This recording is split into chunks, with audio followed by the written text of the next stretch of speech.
Seguimos en Pauta Propia, con los datos y el contexto de los temas que nos importan. Pauta 100.5. Imposible escoger un mejor día que el último día del año para hacer un repaso de la cantidad gigantesca de cosas y cosas importantes que han pasado a nivel internacional, con consecuencias además locales absolutamente inevitables. De estos temas hablamos, sabemos que estos temas han afectado incluso también nuestra política, nuestra economía, nuestras conversaciones internas. Mi queridísimo John Miller, ¿cómo estás tú? Bienvenido a este recuento. Te sacamos de la sección un poquito más corta de los días y vamos a abusar de tu buena fe y de tu tremendo conocimiento para hacer esta revisión junto de la cantidad de cosas que pasaron durante el año. ¿Cómo estás? Muy bien, Connie, muy bien, y ya clausurando el año, cerrando el año y preparándonos para el 2026. Un año tremendamente interesante, muy movido. Nosotros en Chile nos agotamos un poquito de la intensidad de la actualidad local, pero hay que decir que también estuvo marcada esa intensidad local por las muchas cosas que pasaron afuera. Por ejemplo, con el regreso de Donald Trump a la Casa Blanca, que nos ha afectado a todos a nivel global, ¿o no?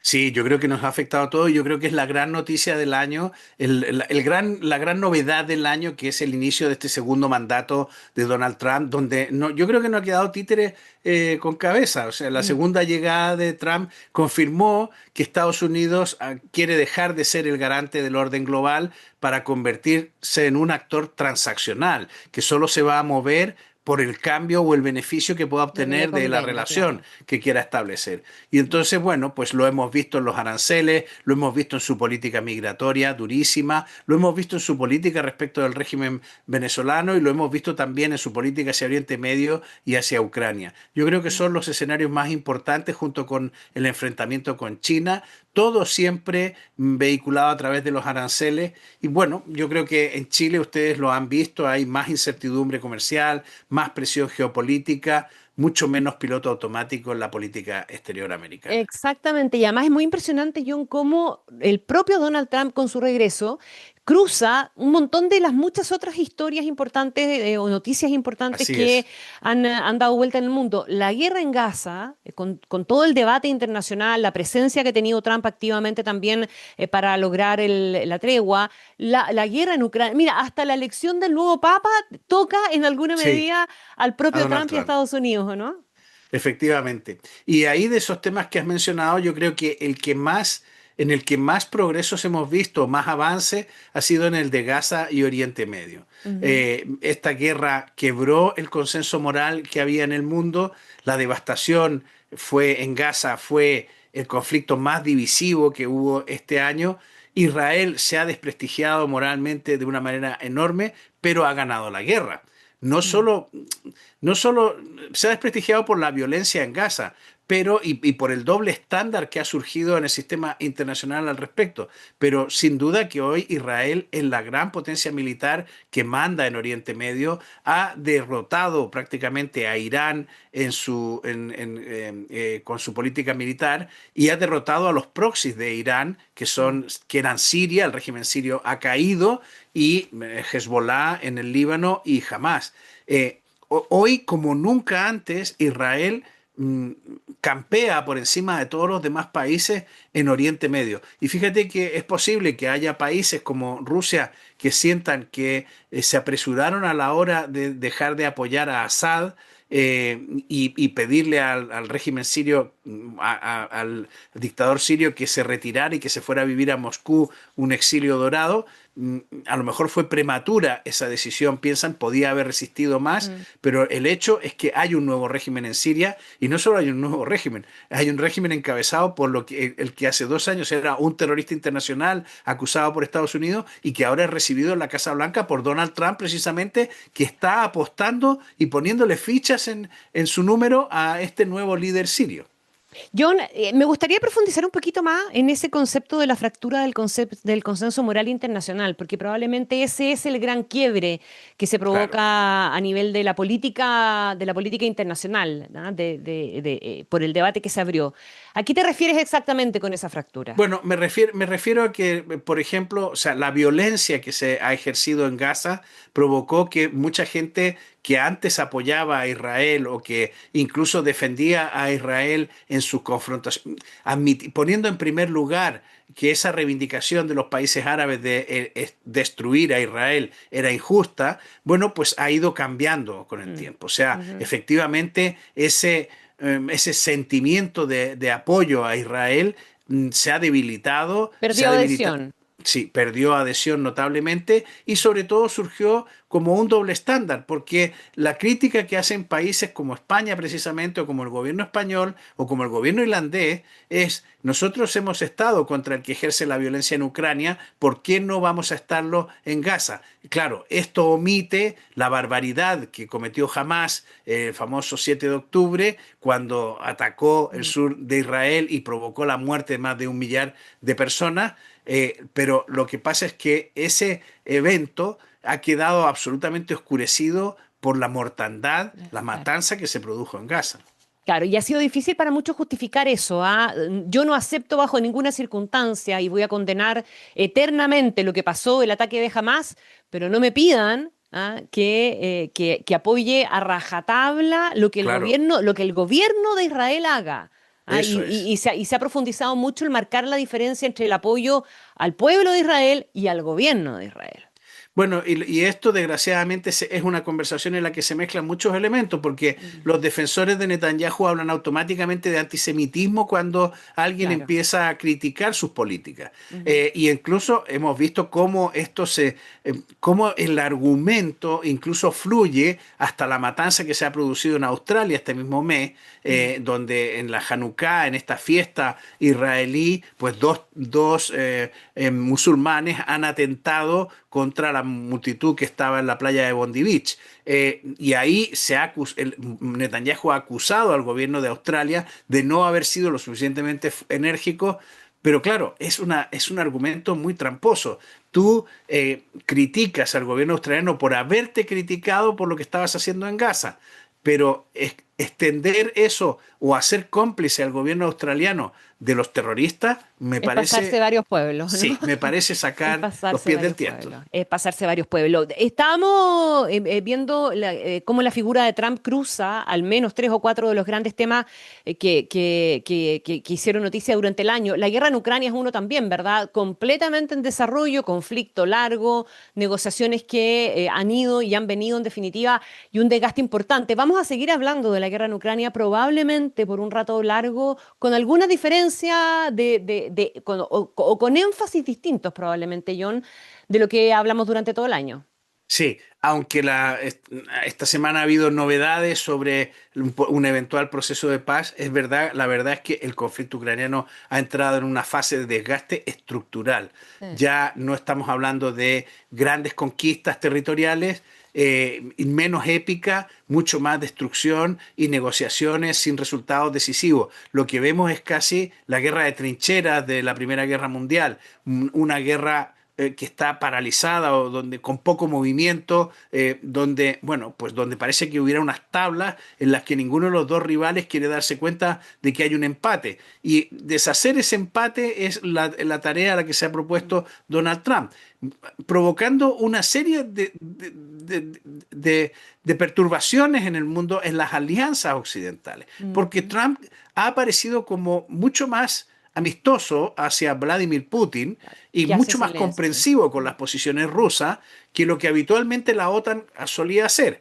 Y entonces esto ha dañado el vínculo atlántico de Europa con Estados Unidos. Europa está comprometido con Ucrania, cree que de ninguna manera se puede tolerar que un personaje autoritario y violento como Putin pueda modificar las fronteras por la fuerza y por lo tanto están absolutamente convencidos de que Putin debe retirarse o por lo menos debe perder la guerra, no debe Mm. aparecer como ganador. En esto hay una discrepancia central con Donald Trump, que es muchísimo más pragmático a la hora de acercarse al conflicto y que privilegia el que se detenga la matanza por encima de cualquier otra condición.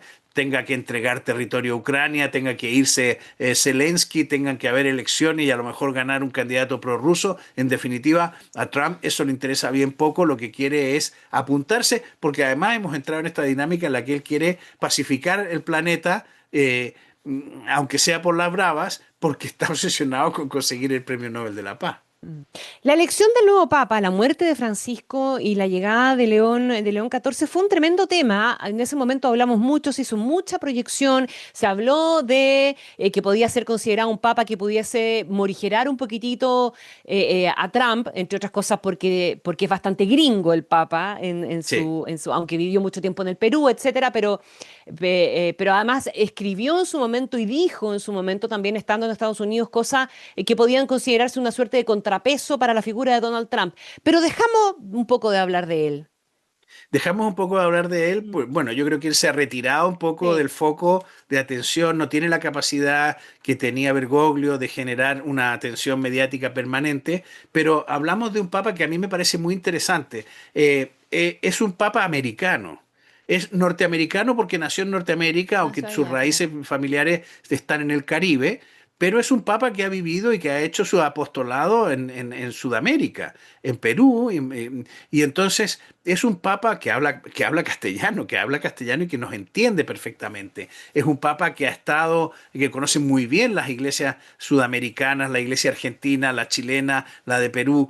Entonces, es un papa americano en su integridad. Y yo quiero decir con esto también que es un papa americano en el sentido de lo que usa la nueva estrategia de seguridad de Donald Trump cuando define el hemisferio occidental. Hay una gran confusión porque hay gente que confunde el hemisferio occidental, que es América. Cuando los Estados Unidos hablan del hemisferio occidental, se refieren a América, no se refieren a otra cosa, con el concepto cultural de Occidente que incluye a Europa, pero que incluye incluso a Israel y a Oriente Medio, que es un concepto básicamente originado por el cristianismo y por las religiones semíticas, con lo cual es ese occidente que es el que responde más bien a la Grecia clásica y al pensamiento de Roma y a la filosofía que aportaron estas dos realidades históricas, es distinto del hemisferio occidental del que hablan los norteamericanos. El hemisferio Ujú. occidental es América, es el continente americano, América del Sur, del Norte y Centroamérica,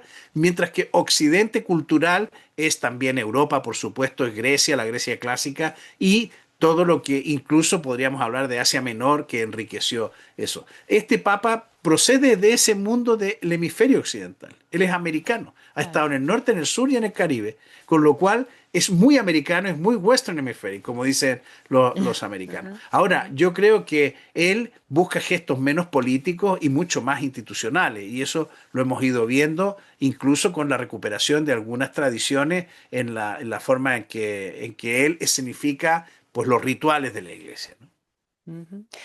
Este año hemos presenciado, John Miller, protestas de la generación Z. Esto es recurrente, cada cierto tiempo, ¿verdad? Tenemos grupos de jóvenes que salen a la calle, España lo vivió, Chile lo vivió a comienzo del 2011 particularmente, ¿verdad? Fue un año muy marcado, muy marcado. En Chile llegamos a hablar de nuevo de un clivaje, ¿ah? A propósito de las protestas estudiantiles, que fue además la cuna que dio origen a quienes luego se instalaron en el Congreso y luego se instalaron en el gobierno del presidente Gabriel Boric. De ahí, tan relevante fue en términos del impacto que tuvo y de la capacidad de generación de líderes, en definitiva. Y esto se repitió en España también pasó y pasó en muchas partes del mundo. Hoy día vimos protestas globales de la llamada generación Z. ¿En qué se parecen?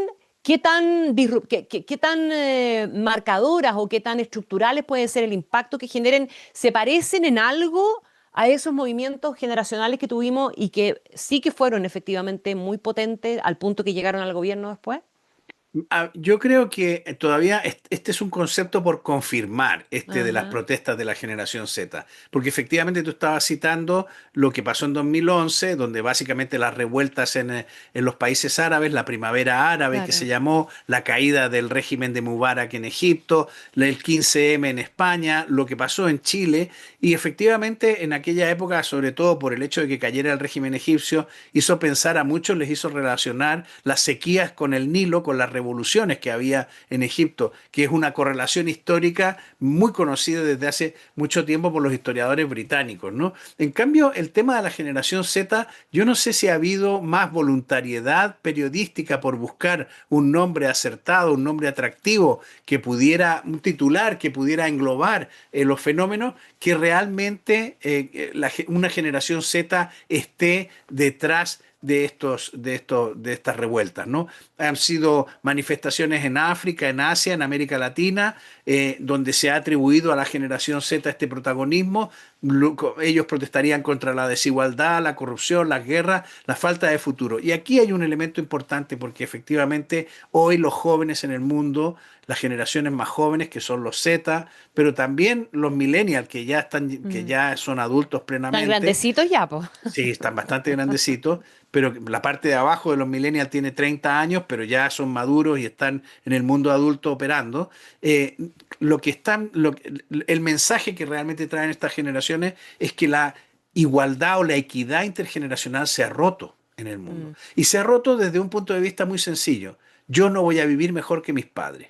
Que Claro. hasta ahora era el mensaje que todas las generaciones, la nuestra vivió mejor que la de nuestros padres y así había sido hasta ahora. Pues eso se ha roto. Y se ha roto porque se ha roto, entre otras cosas, la equidad intergeneracional. En Europa eso se ve muy claro porque los jóvenes financian los sistemas de pensiones de reparto. En Chile no se ve tan claro, pero sí se manifiesta en otras cuestiones como por ejemplo el precio de la vivienda, la falta de vivienda, etcétera. Temazos, ¿ah? Esos Sí, últimos son súper, súper temas y nos van a seguir acompañando con toda seguridad durante el próximo año, John, porque y creo que el tema de la vivienda es como el ícono, ¿ah? sí, El ícono de esa desigualdad que ellos están alegando, en definitiva, porque hay varias otras cosas más. Nosotros no vivimos el tema de las pensiones, pero sí se vive en alguna dimensión también el tema de la vivienda. De hecho, en la reciente campaña electoral había propuestas justamente para que esa generación pueda acceder a vivienda lo que también da cuenta de que hay una cierta conciencia de que eso efectivamente puede tener un impacto importante en términos socioeconómicos en el futuro. Anotemos ese tema porque lo vamos a seguir siguiendo, le vamos a hacer seguimiento perfecto. intenso durante el próximo año. Hay varios temas importantes en materia económica, de economía global finalmente, pero con impacto local, sobre todo para una economía globalizada y abierta como la nuestra, que también fueron importantes en la pauta anual, las tremendas inversiones en inteligencia artificial, ¿verdad? Este fue un año impresionante para la inteligencia artificial en su crecimiento y en su cantidad de usuarios a nivel global también. La desglobalización y el comercio politizado, esta cosa selectiva que se inauguró, reinauguró de alguna manera con el tema de los aranceles de Trump. Y también hemos tenido un cambio en materia de política monetaria global. Sí. Estamos empezando a ver recortes de tasa. Nuestro Banco Central en Estados Unidos incluso, pese a la pelea que tiene Trump con la Reserva Federal, está empezando ahí a andarse o a caminar en esa dirección.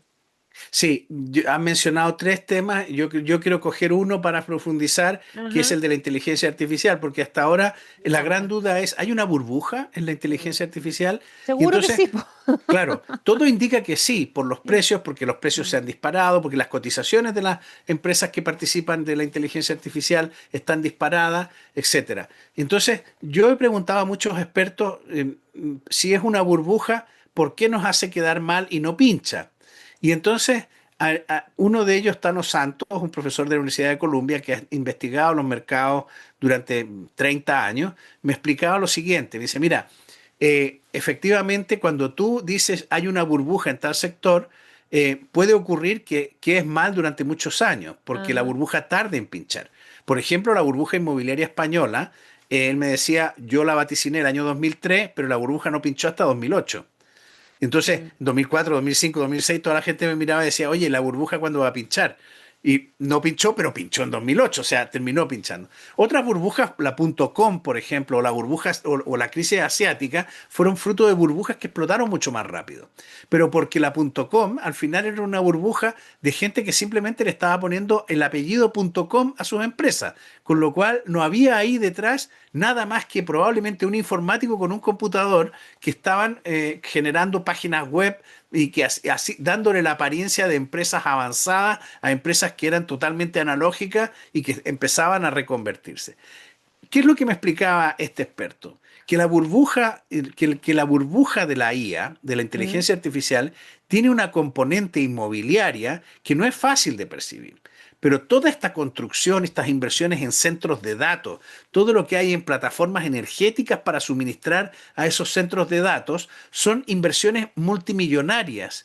No son simplemente un equipo de informáticos manejando ordenadores que mañana pueden ser despedidos. No, estamos hablando de realidades concretas y sólidas, de centros de datos, de plantas energéticas, o sea, de una infraestructura, además, educación, productividad, Estado detrás, autorizaciones, permisos, reglamentación. Estamos hablando de una infraestructura que le da una naturaleza inmobiliaria, digamos, distinta a la burbuja de la IA. No solo son bits, no solo son tarjetas gráficas de Nvidia, no solo son chips, sino que también hay ladrillo, hay agua, hay energía, hay enfriamiento, refrigeración, o sea, hay otros componentes y él me decía, con lo cual es una burbuja que si va a pinchar algún día va a tardar mucho en ocurrir. Ah, mira, qué Sí, interesante la diferencia y muy y el interesante. paralelo. Ya, otro temazo para seguir, ¿ah? Aquí hay que hacer la Sí, lista de los temas que van a seguir marcando tendencia y copando página o haciendo correr tinta en definitiva.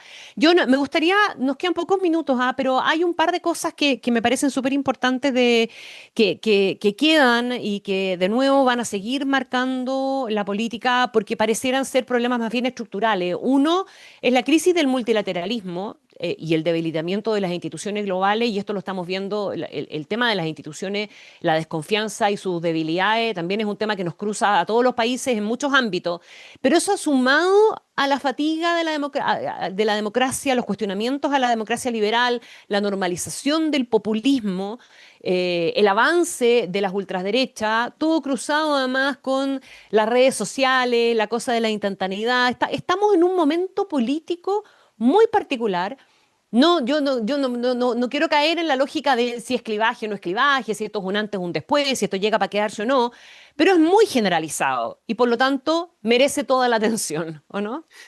bueno, sin duda, yo creo que este año lo que hemos visto es que el multilateralismo no colapsó, pero se vació de poder efectivo. O sea, Donald Trump claramente es un personaje que no está a favor de lo multilateral, no le gustan las organizaciones tipo OTAN, tipo ONU, tipo EA, tipo nada, y de hecho lo que está haciendo la OMC es vaciar de poder efectivo todas estas organizaciones. El símbolo mayor, yo creo, este año fue la parálisis del Consejo de Seguridad ante Gaza, ante Ucrania, y esto es una mala noticia para países como Chile, que tradicionalmente han apostado por el derecho internacional, y ha sido un golpe estratégico en eso, porque las reglas siguen existiendo, pero ya no garantizan resultados ni protección frente a los poderosos. Chile puede ir a la Organización Mundial del Comercio, pero esta está paralizada porque faltan jueces en la mesa decisoria de la Ujú. OMC. Podemos ir a la ONU, pero no tenemos las cartas suficientes para controlar un Consejo de Seguridad que va a vetar todo lo que pueda. Con lo cual, efectivamente, el multilateralismo me parece a mí bueno, si nadie lo recupera, porque se ha visto el agotamiento burocrático en la COP en Brasil, precisamente vimos cómo este enfoque burocrático de Naciones Unidas con el medio ambiente no está siendo práctico ni tiene sentido. Y eso, bueno, o alguien toma el toro por los cuernos, ahora en la elección de nuevo secretario general, esto va a ser un tema importante en la ONU, así que vamos a seguir hablando probablemente de la crisis del multilateralismo. Y en cuanto a la fatiga democrática, bueno, no, tampoco es el año del colapso democrático, No. pero hay una cuestión mucho más inquietante. La erosión de la democracia se convirtió en moneda de curso común. O sea, Ajá. todos los países están experimentando algún tipo de erosión de sus instituciones. No solo por la reelección de Trump o el avance de las fuerzas populistas en Europa, en América Latina, sino porque derechamente están aceptándose socialmente una serie de discursos iliberales que muestran un patrón común. Las democracias siguen funcionando, pero cada vez piden menos convicción, más resignación.